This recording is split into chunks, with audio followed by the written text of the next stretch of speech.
Decisions, decisions. What should I plant?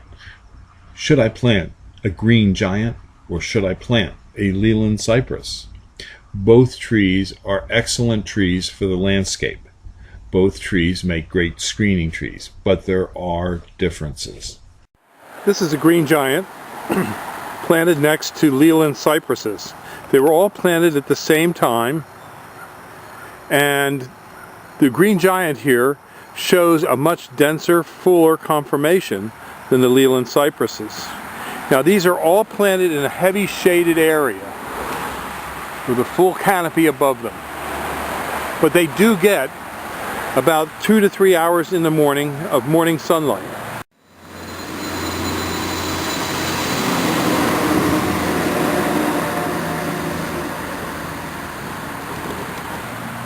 But you can see that the green giant is a superior tree to the Leyland cypress in the shade.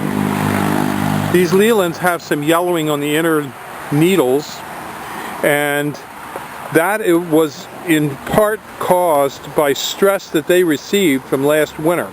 Last winter we had an exceptionally cold winter, and many of the Leyland cypresses burned over somewhat. These had some burned, they have recovered to some degree, but the green giant had no damage to it whatsoever. These plants have been in here for about 2 years. They were planted when they were 3 foot high, and right now they're between 5 and 6 foot high. And so you can see, if you're going to plant in a shady location, that the green giant is a better plant than the Leyland cypress. We at Highland Hill Farm grow thousands of Leyland cypresses and green giants.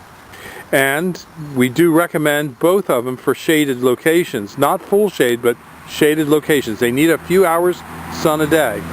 But as you can see from this video, the green giant is a superior plant than the Leyland cypress. If you have a larger property and you're buying these trees, you probably also have deer in your neighborhood.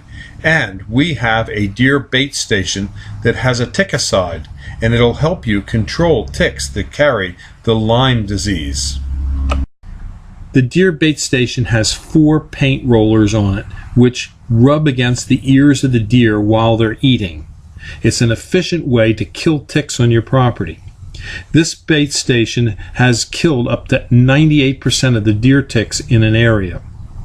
It's recommended that you use 1 feeding station for every 40 acres to get adequate coverage for your property. This feeder uses only, and I repeat only, whole, clean corn. And the deer will only eat about 1.5 pounds of whole, clean corn per deer per day. So it's not that much per deer to feed these deer and treat them. The storage bin for the corn on the deer bait station can tell you how many pounds of feed are being consumed by the deer. This relates directly to the amount of pesticide you're going to apply to the paint rollers. You need to follow the directions on the label to figure out how much pesticide to apply to the rollers. It's not difficult. It's very easy to do. This is the applicator gun. By squeezing this, fluid will be sucked up through this tube that goes into the can. This is the pesticide. Follow the application directions and wear gloves. This is a new unit, so it's not dirty. But you'll draw in the amount of pesticide needed, and then you'll just push it down on top of the paint roller. So it's very easy to use. If you have any questions about it, read the directions. The directions are thorough. When placing corn in the feeder, do it on a dry day so the corn does not get moldy.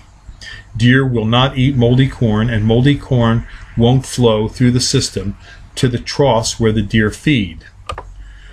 We like to keep track of the amount of corn that is consumed, because with the knowledge of the amount of corn consumed, we can figure out, using our pesticide label, how much pesticide to add to the paint rollers. Also, we like to make sure that in the trough where the deer feed, there isn't much corn. When there's a lot of corn, they can eat it fast and they don't get as much of the pesticide on their ears. We want them to work at the station to get the pesticide on their ears. We check the station once a week to make sure that the hopper where the deer feed from is clean and that the corn will flow out, that we have corn in our storage bin, and that we have the correct amount of pesticide on the paint roller applicators. In this manner, deer in your neighborhood will become your tick-killing machines. The efficiency of this feeder in eliminating ticks in an area can be upwards to 98%. A 98% reduction in ticks will mean that your likelihood of catching the Lyme disease will dramatically go down. Highland Hill Farm is located on Route 313 near Doylestown. We are between Philadelphia and Allentown on Route 313. We're easy to get to from New Jersey. Just take 202 south into Pennsylvania, turn right at Route 313 in Doylestown, and proceed about 4 miles to our farm on the right. We have lots of material for you to look at. We have both balled and burlapped and potted stock. We have acres at our facility in Doylestown. You can come and browse, or you can call up and ask us to send you video or pictures of plants you wish to purchase. You can call us at 215-651-8329. Thank you.